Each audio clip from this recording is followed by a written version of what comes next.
surprisingly human.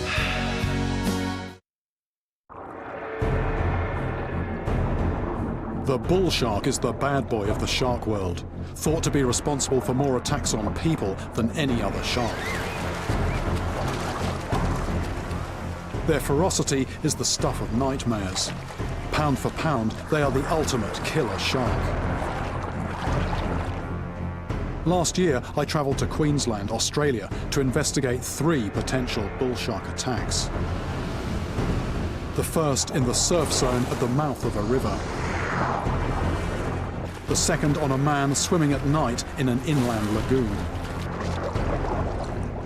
The third on a thoroughbred racehorse 80 miles upstream. At exactly the same time I was there, the biggest bull shark ever caught was pulled out of a South African river, popular with swimmers. Upon hearing this, I instantly feared another deadly situation. My name is Jeremy Wade, biologist and extreme fisherman. I travel the world investigating stories of freshwater monsters. That's a killer blow. That's about the thickness of my leg. This feels a good sized fish. I'm heading to South Africa to find out why sharks are leaving their patch and moving into mine. That's a fish, dorsal and tail, dorsal and tail.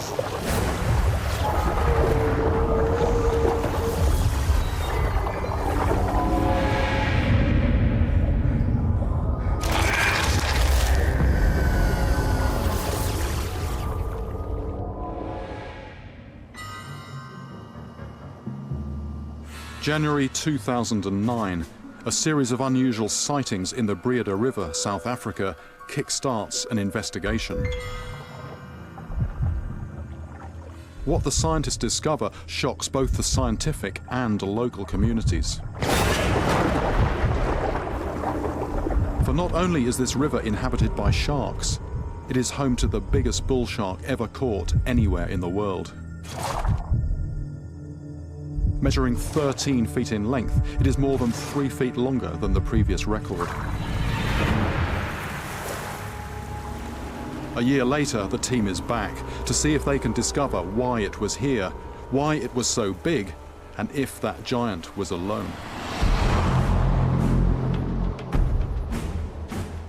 This is where I come in. I'm just as puzzled as the scientists by what's going on here, and my many years' experience of tracking down and catching monster fish from rivers have got me the unique opportunity to join the investigation. What we find out could help to answer the most important question of all. Is the presence of this known man-eater a human tragedy just waiting to happen? I'm more accustomed to searching for monsters in rivers that tumble from mountain passes.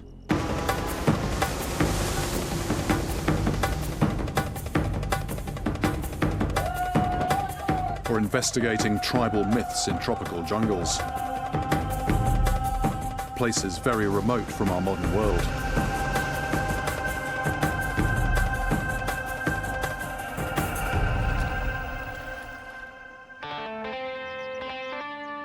So this is going to be very different from anything I have done before.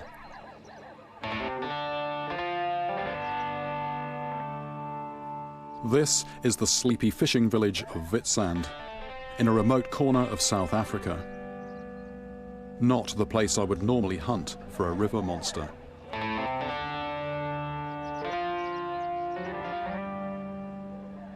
However, under the surface of this peaceful scene lurks a monster bigger and more aggressive than anything I have ever encountered.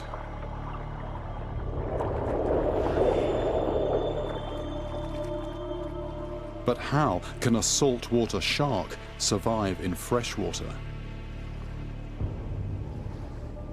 It is said that for most sharks, spending a day in fresh water would be like a man walking on the moon, without a spacesuit. But bull sharks are different. They have sensors all over their body which sample the salt content of the water, working in a way similar to our taste buds. A special organ called the rectal gland acts like an on-off switch, releasing or retaining salt as required. It's their ability to move from shallow coastal waters where they normally live up into rivers that makes them one of the most dangerous of all sharks.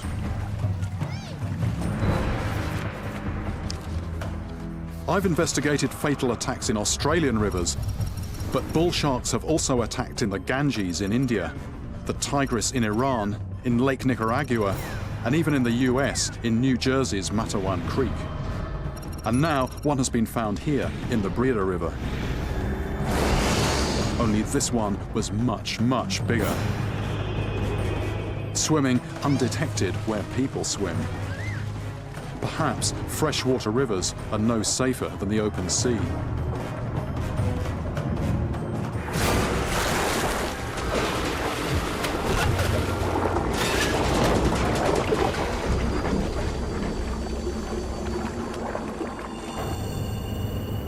So far, I only have a few photos and newspaper clippings to go on. So I meet up with shark scientist Megan McCord, who brings me right up to date. What exactly happened last year? We were here for 3 days fishing. On the third day, we were up in the area up there that's commonly known as Gunpunt. Megan led last year's expedition which caught the bull shark, known further up the coast as the Zambezi shark. Suddenly, around 3 o'clock in the afternoon, our angler had his fish taken.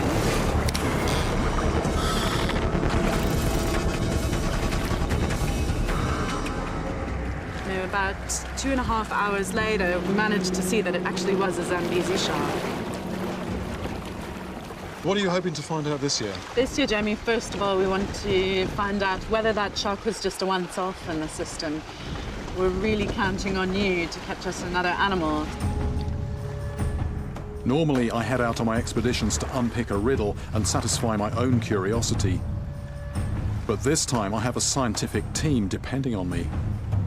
And the results could mean the difference between life and death. This is the biggest fishing challenge I have ever faced. And if I connect with one of these sharks, it could be the biggest fish I have ever hooked. It's only now that I realize what I've gotten into. The sharks in this river have a very specific way of feeding, and that is actually giving me quite a challenge in terms of what rig I use, because I've got to come up with something that presents the bait actually in quite a delicate way, but at the same time is strong enough to give me half a chance to get the shark in. And to be honest, at the moment, I'm not quite sure how I'm going to achieve that. Sharks have evolved the greatest sensitivity to electricity of any animal. Tiny pores around the snout, called the ampullae of Lorenzini, detect minute electrical fields produced by other animals in the water. But they could also detect electrical microcurrents produced by my metal hook and leader, which is going to make bait presentation very difficult. I'm basically just looking at what else I've got in my bag. I've got various different types of wire.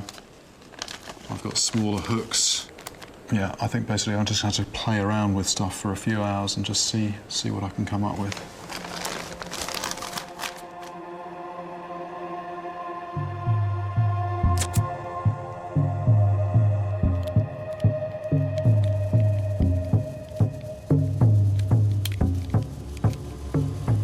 What I'm thinking of using is something like this. The trouble with these sharks here is if you fish too heavy, they're just not going to take the bait. The bait isn't going to act naturally, so hopefully something like that is going to work.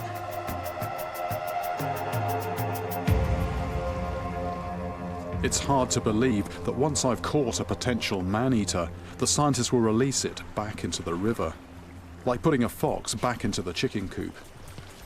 It's no surprise that this project is so controversial.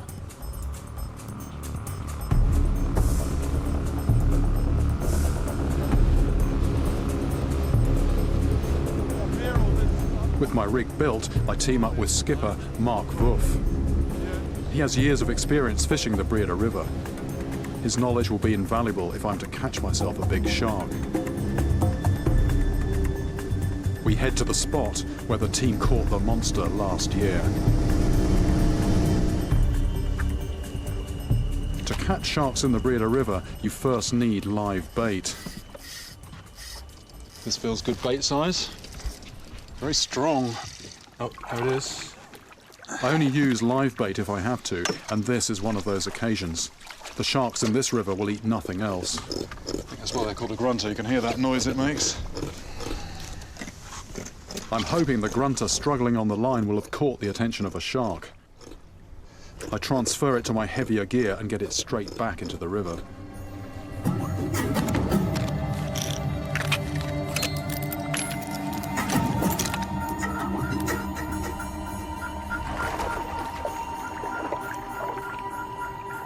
It's actually a very strongly swimming bait. That's about 30, 40 yards off there, and that's right off the line. It came in on one hook, straight onto another one, and out into the water. I mean, it's quite possible if there's a shark in the area, they actually check that out on the way in, and they could well be sort of lurking around,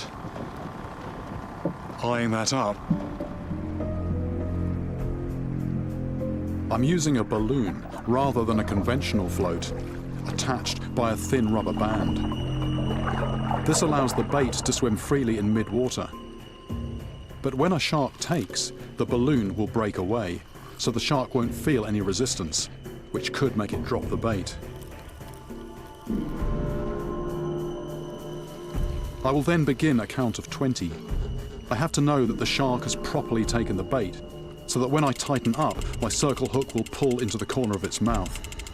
I may only get one chance, and I don't want to blow it. Just a case now of waiting.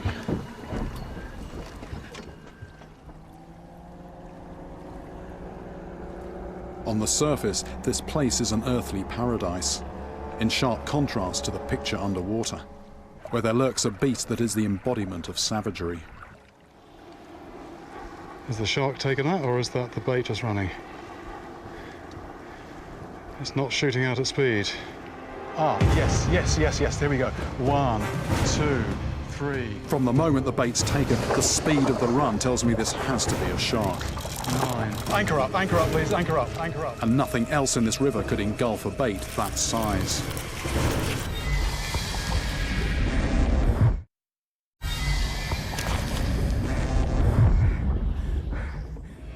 Ah, yes, there we go. I'm on the Breeder River in South Africa, and I have a bull shark on the end of my line. 11, 12. Now I must keep a cool head and wait for a count of 20 before I engage the reel. 18, 19. Right, tightening up. There's the balloon, heading for the horizon. Here we go. Even with my harness absorbing a lot of the strain, this is like nothing I've ever hooked before. This sling's in the way. It's a little bit of an obstacle course. This fish just feels so powerful. Without even really trying, it's just taking line. I've chased big fish all over the world, and experience tells me that this could be the biggest I've hooked. More than capable of dragging me overboard if I make a wrong move. Looks like it might come up. Yes. Just saw a fin break the surface. Oh, going left now. This is quite a fast fish, it's quite lively, which is good because it means it's tiring itself out. So kick on the line. Coming up. There it is. I think that could be ready.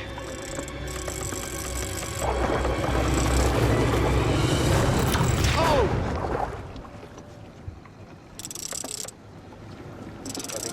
What happened? That shark felt as big as anything I've ever caught. What went? But I'll never know for certain. Yeah. You there? That's bitten through the wire. So that's a bite off.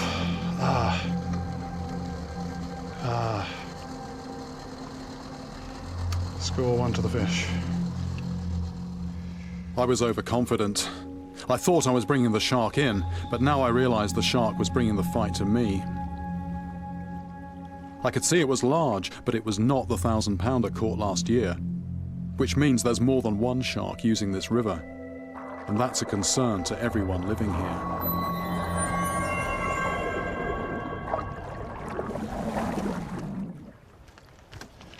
hate losing fish. You're always haunted by the memory of the big one that got away. But did tell me something. It suggests that there could be a lot more shark in here than anyone suspected. Last year, the team courted controversy. After catching the 1,000-pound bull shark from this South African river, they ran a series of tests, attached an electronic tag, and then released it back into the river. So you got the tag in. What did you find out from that tag in the time you were here? We really had no idea what to expect from this shark. Over the course of the next 370 hours that we tracked her, she'd move up and down the river to within feet of people who were pumping for prawns in shallow water that was probably just up to mid-thigh. And how far up did you track her? We tracked her as far as 32 kilometers upriver, which we thought was really amazing, and needless to say, it sort of freaked out the local Witstrand residents. Many of the human residents were less than happy that the world's biggest bull shark had been released and was again swimming freely in their river. But this wasn't the only bull shark that made the headlines that week. Experienced lifeguard Sikanyiso Bangalizwi was keeping watch over a stretch of beach along the Natal shore.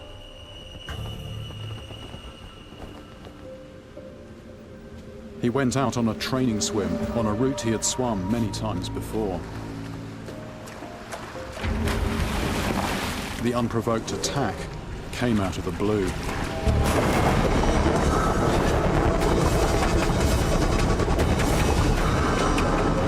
Bangalizwi didn't stand a chance.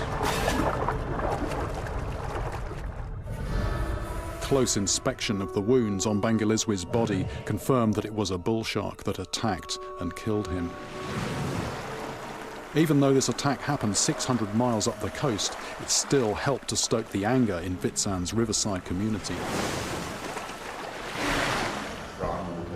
Some residents were understandably concerned that the world's biggest bull shark had been put back into their river, and Megan had some explaining to do.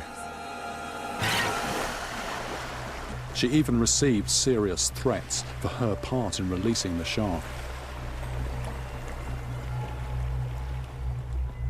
It's still hard to believe that after I catch one, the scientists will require me to release it back into the river, where people fish and play.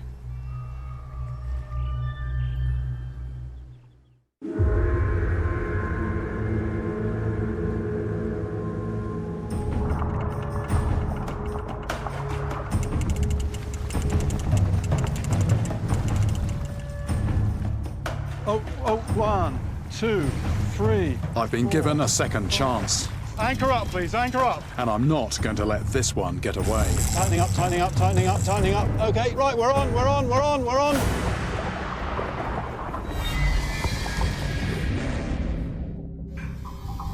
Freshwater sharks are in our backyards. A bull shark was found more than 1,000 miles up a US river. Find out where right after this. In 1937, a bull shark was found 1,750 miles up the Mississippi River in Alton, Illinois.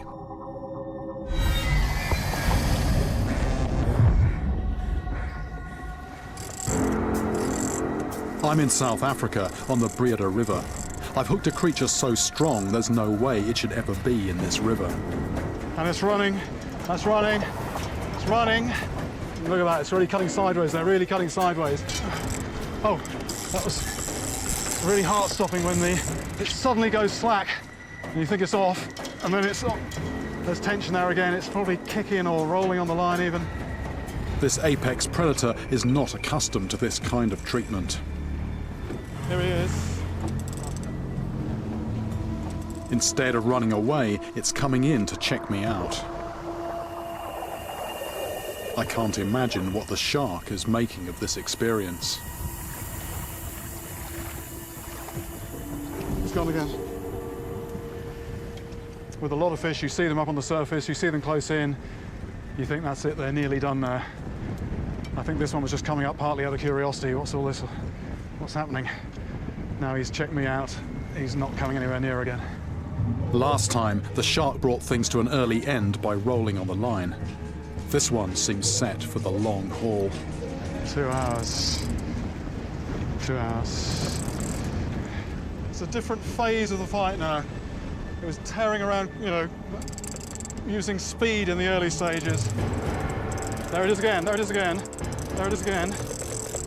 Yeah, there's definitely some tactics going on. The speed didn't work, so now just a bit of a war of attrition.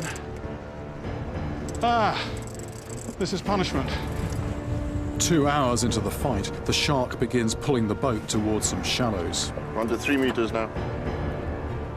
By now, the battle is beginning to attract attention. This is turning into an event. Everyone wants to see this shark. I can see the fish, I can see the fish. Back to 2 meters. If my line catches a rock down there, it could cut through and the shark will be gone. We've got to get away from the rocks. We're still in 2 meters now. I've got a boat full of scientists relying on me to get this shark in. The tension on board is palpable. 4 meters.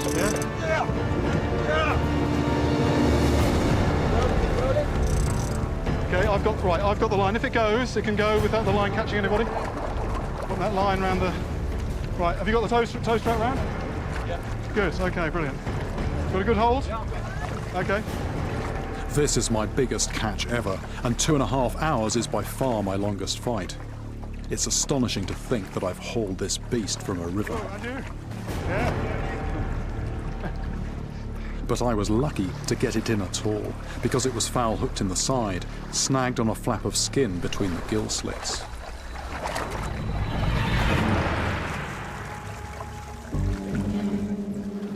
The scientists want to know why the sharks are here. Right, this is like sort of time is of the essence, and they're starting to pump water to irrigate the gills. That buys a little bit more time. Last year's giant catch was a heavily pregnant female, which led the scientists to assume she was in this river to deliver her 2-foot-long pups. Our expectation is that this fish too is female. 3, 2, 1. It's a male! Our first catch, and we have answered one of our questions. It looks like the Breeda River is a place where sharks come to feed. Okay, 3, 2, 1. 9.5 feet, and with an estimated weight near 500 pounds, he's one of the largest bull sharks ever caught anywhere, and I'm returning him back into the river. I've just caught a giant, but I'm not off the hook. The scientists want me to try for another, and this time, even bigger.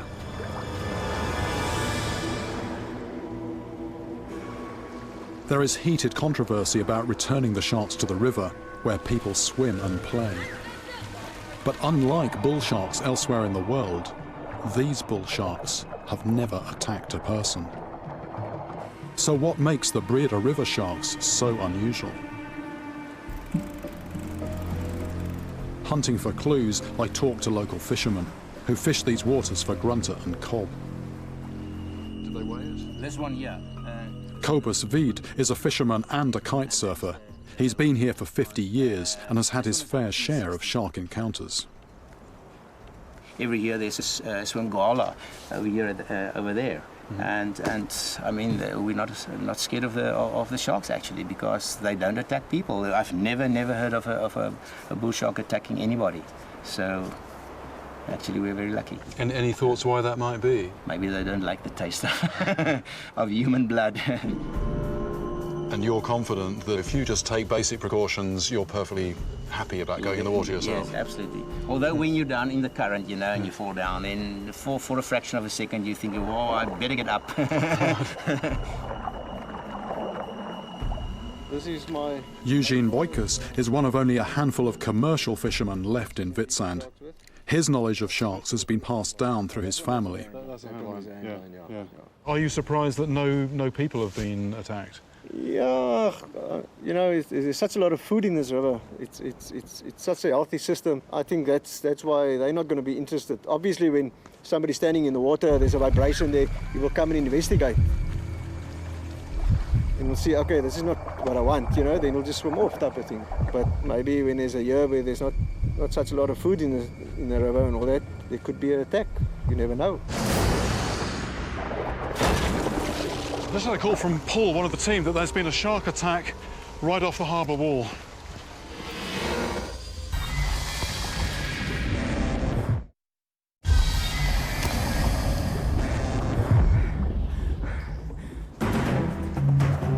I've had a call from Paul, one of the tracking team, who has just witnessed a bull shark attack right off the harbour wall.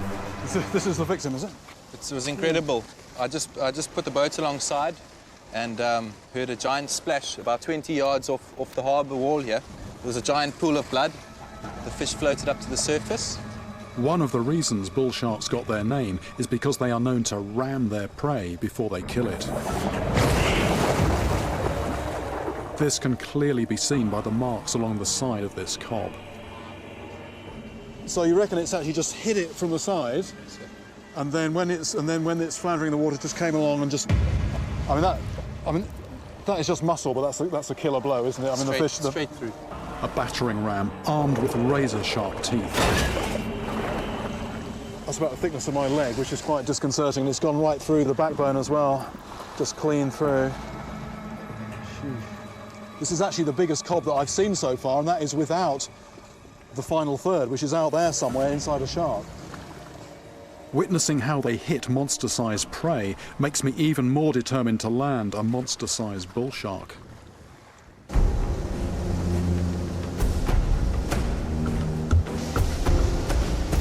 Before I try again, I have the opportunity to discover exactly what the Breeda River bull sharks are doing that sets them apart from bull sharks in other rivers.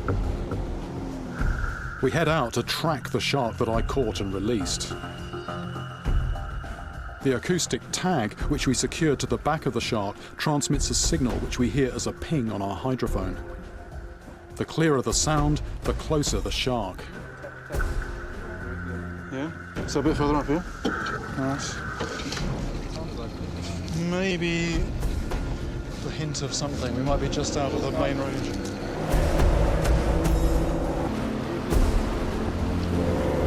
We end up 20 miles upriver in search of the tagged shark.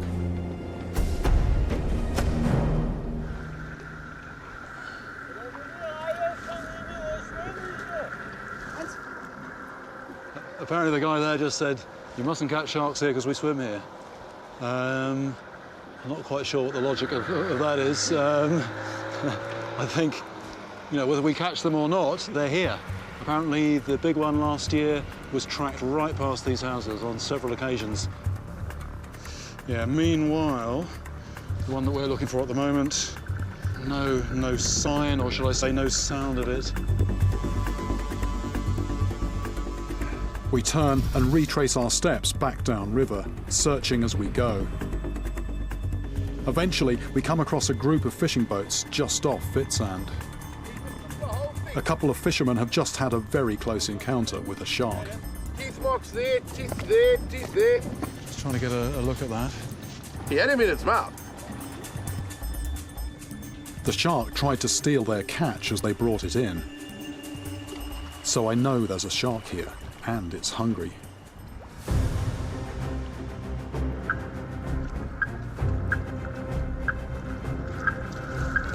Ah, there's a beep already, yeah? We found the tagged shark that I released yesterday. 87, 81, that's sort of straight ahead. So it's actually 98. The hydrophone signal peaks at 100, so 98 means the shark is within yards of our boat. Slightly worried about having my hands close to the water now. Yeah, 83, there we go. That's like 1 o'clock.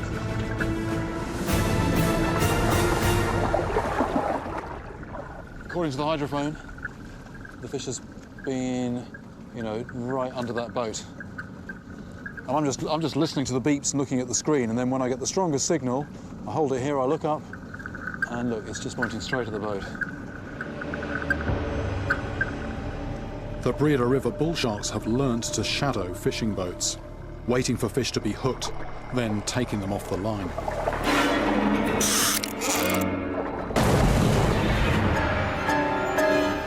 It's very specific, systematic behaviour. There are no records of bull sharks doing this anywhere else in the world. And I just witnessed it firsthand. It's like a protection payment. The sharks steal a percentage of the fisherman's catch, and in exchange they leave humans alone, at least for now. Normally, one of the first things you've got to do is actually locate the fish, but it appears that here, even though we've got a lot of water, I don't have to go looking for the shark. They're going to come looking for me. To many, it's the stuff of nightmares. A heavily populated river that's also home to massive hungry bull sharks. But can I make this work for me and catch myself a monster?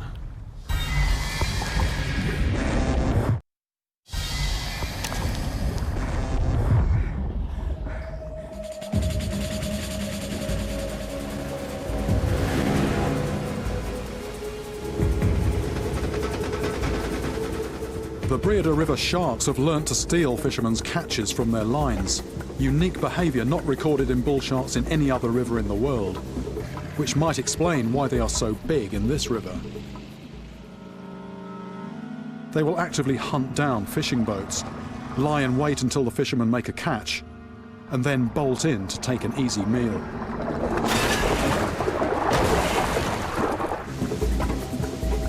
My plan is to position myself right next to the fishermen and let the sharks come to me. Yep, lots of activity on the river today. That's going to get the sharks quite excited. I set up 7 miles upriver, in a spot close to where the team landed the big female shark last year. But well away from this year's tagged shark, which was last located near the river mouth. The tracking team are out searching for him right now. There's boats generally around the river. I think the sharks today are going to be active. This is their big feeding day. This is when the humans come and do the work for them. The biggest bull shark ever recorded was caught in this river, and I'm determined to catch another. Then the tracking boat appears. Oh no! Right, Megan's making signs like this. It's checking us out, yeah? It looks like the tag shark is actually around the boat. And I had no awareness of that at all until the tracking boat turned up. There's actually been a shark circling the boat for quite a few minutes, apparently, and we were just totally unaware of it. We're being shadowed by a giant shark, which is clearly hunting. From now on, we'll keep Megan on board with the tracking equipment. This way, I'll know exactly when the tagged shark is nearby, so I can get my bait out of the water before it strikes. It's close. This is just really frustrating. It's just proving so hard to keep away from that tagged shark. It's just covering such an area of water. It's right behind us now. And we just popped it in when we arrived here. This is actually one of the favoured spots. All clear, and about 5 minutes after anchoring, we're getting a signal. The shark's right under the boat. Catching it again would not be a good idea, because at the moment we've got a stable situation. It comes along, it's taking fish from fishermen's boats, and everybody's happy. Okay, the fishermen aren't too happy, but that is its main or important source of food. If anything actually makes the sharks wary of fish near boats, they could start feeding in a more opportunistic way, which might not be good news for the people around here. So very important to avoid hooking that fish again. If I hook the same shark again, or if anyone else does, it may become wary of its normal food source and start searching for other prey.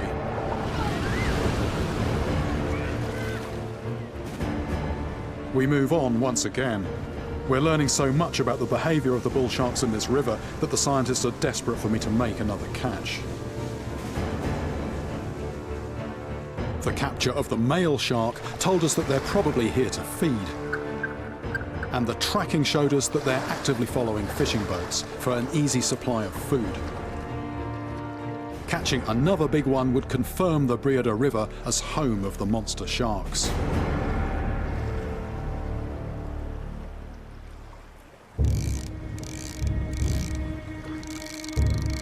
I've left the tagged shark several miles upriver and set up just off the town of Vitsand.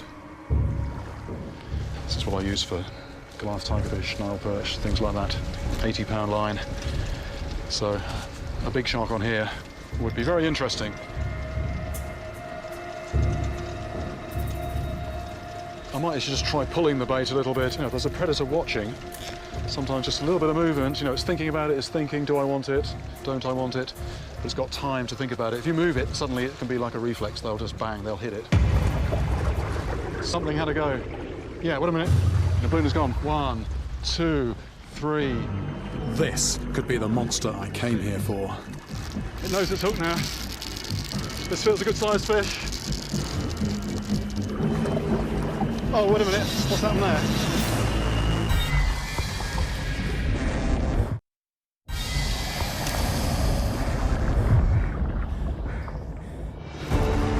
It's running, it's running, it's running. Only a shark in this river runs with this power and speed. But I've got a problem. Oh, wait a minute. What's happened there? Suddenly went slack. Oh, no, that's round something. That's round something. Ah, that is actually snagged. I've already lost one shark to a broken line. I don't want to lose another.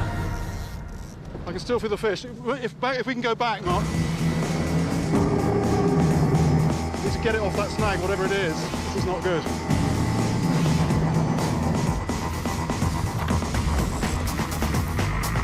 I think we're clear. I think we're clear. Oh, the line is a bit shredded there. Oh, that line is in a bad way.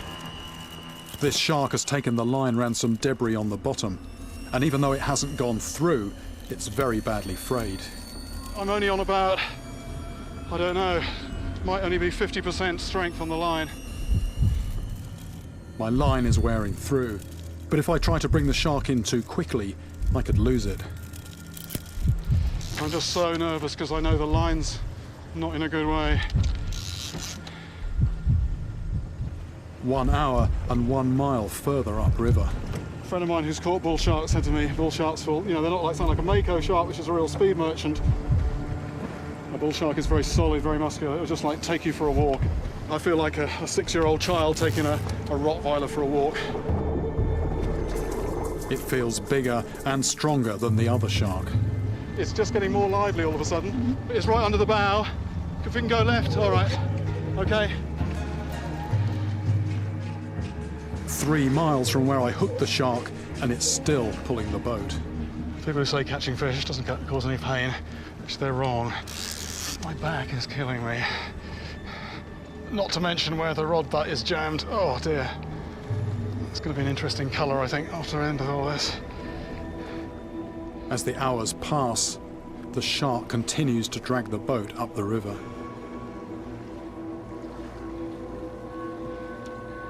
This is totally not normal in a river.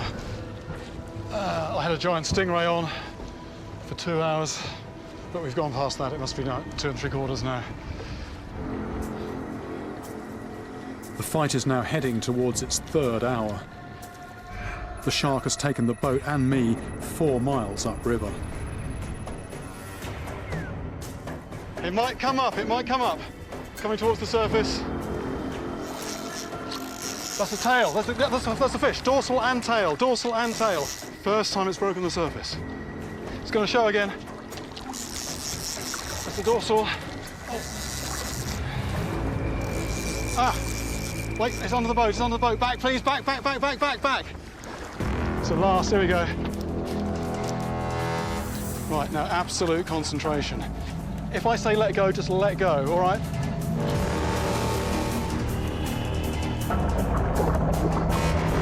Okay.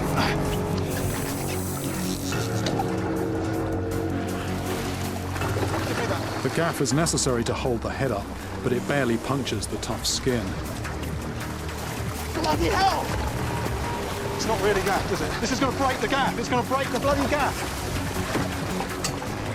This shark has battled with me for 3.5 hours and dragged the boat 5 miles up the river.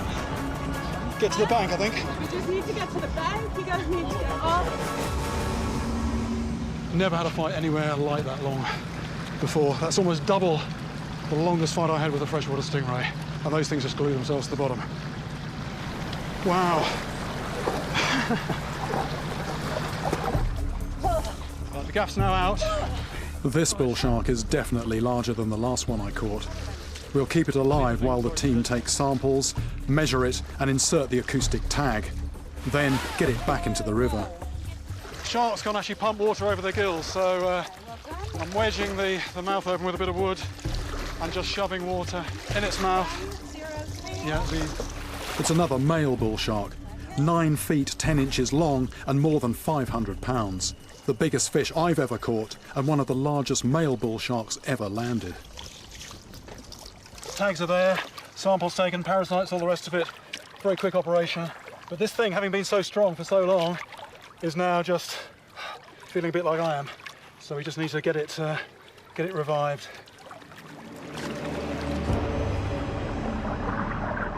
Sharks trigger a primal fear like no other.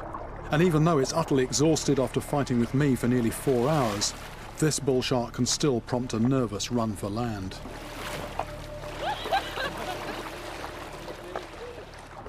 Two catches, proving that last year's shark was not a fluke, and that the Breeda River is home to some of the largest bull sharks anywhere in the world. When I first came here, I never imagined that what we would find out would take the investigation so far forward and actually provide likely answers to some of the big questions about the sharks in this river. It seems that they come here during the warmer months of the year to feed, but it's not a random feeding strategy. Instead of wasting energy by chasing free-swimming fish, they're actually taking their food from anglers' lines, like plucking fruit from a tree.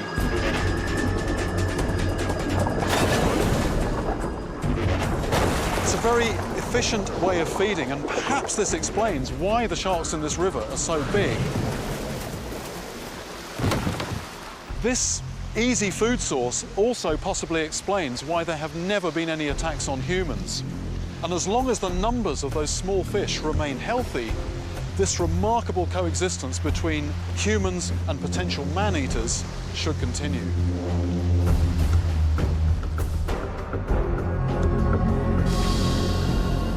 Want to know how to catch a river monster of your own? I'll show you how at animalplanet.com/rivermonsters.